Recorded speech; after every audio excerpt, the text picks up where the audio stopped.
How's it going, everybody? GSmith64 here, coming at you with another fictional character in D&D.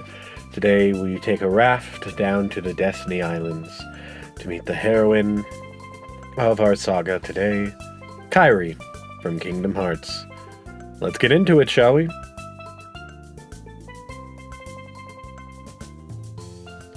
So, right off the gate, as always with these, I just want to state we are going to go over the character's abilities and convert them as best we can to D&D. That being said, this build will not be going to level 20. Kairi is in a unique state where a lot of her abilities and such are not complete, and she has not reached her potential at all, really. She has a lot of work going for her still, and even in the games, we're basing her off of her partner self and not when she's a playable character. She doesn't have a lot of known magic or abilities. She really only has a little bit of fire magic and a decent amount of healing magic. So, that being said, this build will only be going to level 9.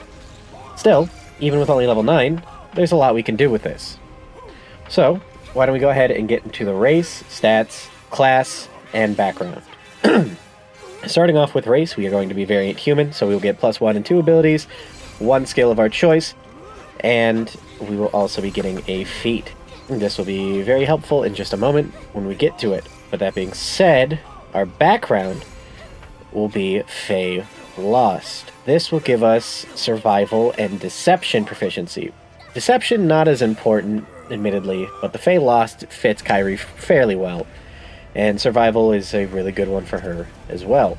We also will be getting Arcana from our one random, because Arcana is her magical teaching under Yen Sid. It makes sense that she has some degree of studying in it. Now, as for our stats, we will be using the point buy system, but feel free by all means to change it up. For our stats, we will be taking a 15 in Wisdom. That is because Kairi is wiser beyond her years than any other character in the Kingdom Hearts series, even if she is very dumb.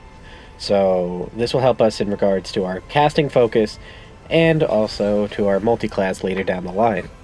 Next up, we will be taking a 14 in Constitution and a 13 in Dexterity. Dexterity is going to get bumped by 1, same with our Wisdom, but Dexterity and Constitution both being at 14. And they're our next two biggest stats, our most important stats with Kairi right after Wisdom. We want to make sure she can actually take a hit, not just get one shot, but also at the same time, we want to make sure she is fast and not getting bogged down by stuff. On top of this, our weapon is going to be a dexterity-based weapon, so we need to make sure our dex is fairly high to be able to use it. Strength, intelligence, and charisma will all be at 10. Not to say that we don't need them, but we don't want any of them really to be bad stats, so I just wanted to make them all neutral, because Kairi isn't really bad at anything when it comes to stat-wise, but we just wanted to make sure she wasn't falling behind because of it. Now, we'll go ahead and go into our class, which will be Cleric. Right off the gate, we'll be getting our Cleric archetype, which will be Arcana. This allows us 2 Wizard cantrips, which gets us the cantrips Sacred Flame, or excuse me, gets us Firebolt and Light. Seeing as she has some amount of fire magic, it is very important for her to have these early on, so Firebolt and Light both fit her fairly well. On top of this, before we get into any more of the spells, the feat that we have is the Warcaster feat. We gain concentration advantage when it comes to our spells, and we can cast spells while holding a weapon. On top of this, we also can cast a spell as an opportunity attack instead of attacking. All these things are pretty much essential to any Kingdom Hearts build, except maybe Donald, if you're going to make them in D&D. So Warcaster is just such a beautiful feat for that. What else does our level 1 Cleric Dip get us? And by Dip, I mean our main class, because that's our main class. And this will get us 3 cantrips, and also get us 4 first level spells. On top of the 2 free spells, we get from our subclass. So, the 3 cantrips we're going to be taking are Sacred Flame, Guidance, and Resistance. All of these are good at helping out your team while also dealing a little bit of damage. Pretty self-explanatory. Now the spells, we will take Detect Missile, Magic Missile, or Detect Magic, Magic Missile, Bless, Cure Wounds, and Healing Word. And then last but not least, Guiding Bolt. Detect Magic and Magic Missile we get from our subclass, we don't get to pick those, but they are good spells to have regardless. Bless is just to give our team more advantage if needed. Cure Wounds, Healing Word, healing spells, pretty self-explanatory. Guiding Bolt, once again, give our team advantage while also getting a little bit of damage. Because Kairi has this unique skill called As One, where if she's nearby, you just get extra damage. So in order to kind of incentivize this, similarly add this to D&D, the best way we could go about it is by giving our teammates advantage as often as possible.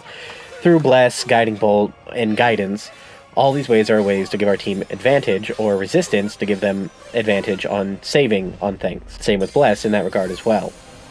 Level 2 will get us Turn Undead and a Channel Divinity, Divine Domain, and Harness Divine Domain power. Top of this, we also get another first level spell. The Channel Divinity, pretty self-explanatory. We can use it to scare away some undead. But the Harness Divine Power lets us use our Channel Divinity to get extra spells. After we've used some of our spell slots, we get to recharge our spell slots with it. Very good one to have. Then we also get Arcane Abjuration, which basically lets us do the same thing that Turn Undead does, except with Celestials, Elementals, Fays, or Fiends. We have to pick one, but if they fail, they have to run away from us for a full minute or until they're hit once. Lastly, we'll also be getting another spell. We will be getting Sanctuary. Pretty self-explanatory. We're just going to use that to protect ourselves. We're going to level up into the 3rd level of Cleric, and we are just going to get access to 2nd level spells, which will give us Magical Weapon and Arcanist Magical Aura. Both of these are really good. Pretty self-explanatory. Nothing crazy about them. But we also will get the 2nd level spell, Calm Emotions. Next up, we will be getting a 4th level into Cleric, which will give us ability score improvement, which we are just going to dump right into Dexterity to bump it up to 16, and we will also get one more cantrip and another 2nd level spell. We will go ahead and get Spare the Dying cantrip, as again, it's another way of healing our team if we're out of spell slots to some degree. And the 2nd level spell we are going to get is the Locate Object spell, because Kairi has an uncanny ability to always find out where Sora is, but she only ever got that uncanny ability after she started giving him her Wayfinder. Is it a little cheesy? Yes. But does it fit? Also yes. So that's why we're taking it. Next one, we are going to level up again into 5th level Cleric. We will get Destroy Undead, and we will also get a 3rd level spell slot. This 3rd level spell slot, we will be unlocking Dispel Magic and Magical Circle. Both of these are really good at just, if the enemy has magic up already, Dispel Magic. Dispel Magic is such a good spell, and it's so underrated, and it's very nice that we get it for free because of Arcane Cleric. On top of this, we'll also be taking Beacon of Hope, making it so our teammates get advantage on saves of certain degrees, make it so they get advantage on death saves, which is not very often that comes up, but it is very, very nice to have. And so long as anyone is in our Beacon of Hope, they get healing. Anytime they are healed, they get max health from it. This will really buff up our healing anytime we can get it up in a fight. And since we aren't really going to be concentrating on anything else, Beacon of Hope is a really good one for us to concentrate on. 6th level, we will get a 2nd use of our Channel Divinity, and we will also get a Divine Domain feature, as well as another 3rd level spell slot, along with another 3rd level spell. But the more important thing here is we will be getting Spellbreaker. Starting at 6th level, when you restore hit points to an ally with a spell slot of 1st level or higher, you can also one spell of your choice on that creature. The level of the spell you end must be equal to or lower than the level of the spell you cast of healing. So basically, if we cast a 3rd level healing spell and our ally is under blindness and deafness, we are just allowed to completely blanket that if we heal them with it. So this makes it so our healing is just even better, because we also can start getting rid of status effects on our team depending on the level of spell we use to heal them. And that is so, so good. And to pair with that, we are getting Mass Healing Word, so that way we have a way to heal people at 3rd level, heal them at a distance, and be able to end those status effects. On top of this, like I stated, we will be getting a second use of our Channel Divinity, which means potentially more spells for us with the Harness Divine Power feat, or more uses of our other Divine Domains. Now from here, we are going to take a dip into another class. So 7th level, we are going to go into Monk. And the reason I do this is because we really want the unarmored defense and martial arts, making it so we have weapons that go off of dexterity, they get that buff, and unarmored defense. Everyone in Kingdom Hearts is unarmored, or it's magical armor, but let's face it, they're just wearing normal clothes that they say are magically enchanted to make it sound cooler. Unarmored defense fits that bill, though, so we can walk around in just our normal clothes and have a very high AC. 8th level, it will be a 2nd level into Monk. We will get Ki. Ki is also really good for us. Unarmored movement and dedicated weapon. Unarmored movement just means that if we're unarmored, we get extra 10 feet of movement. Pretty good. Makes us a little faster, makes us able to zip around, heal our team better. The Ki is the kind of more patient, or more potent thing here, because this allows us to do patient defense as a bonus action, which makes them much harder to hit, lets us disengage, fury blows, all of that, yada yada yada. After that, though, we will level up one more time in Monk. This is the final level of the build for now, and we will be going Kensei. Kensei just offers so much for this class with Kensei Weapons, Agile Parry. Both of these are just really, really nice. So if we don't, as on a turn, use our bonus action for anything important, we can make a bonus action unarmed strike with Monk, and then that turns on Agile Parry, which will increase our AC to +2. So in theory, we could do a main action, cast a spell, bonus action, punch somebody, then our AC will go up by 2 because we made a melee attack with our unarmed strike, while also keeping our weapon in hand. So this is a really good, nice way to deal with issues around us.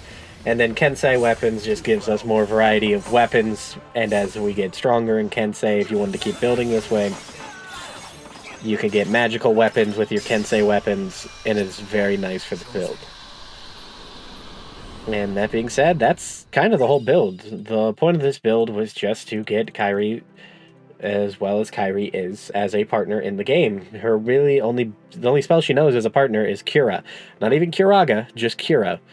So we wanted to give her decent healing while also giving her a little bit of fire magic, because her shot is fire-based, and she also has a physical ranged attack as well, which we gave in Magic Missile. I feel like it fits Kairi fairly well, and if you wanted to keep building the build after this, my recommendation would be go to level 6 of Monk, and then from there on, go back to Cleric for the rest of the build. There's so much to do with Cleric and with Monk that I feel like you can't really just invest into one or the other. But being at those 5th level spells, or those 3rd level spell slots with Cleric, is such a vital part to get to first before you start going into Monk, that once you get there, though, you are much more capable and well off for it. So yeah, that's my recommendation for the build. If you have any questions, as always, please leave them in the comment section down below. That being said, I've been your host, Jesus64, and I'll see you all next time, guys. Farewell.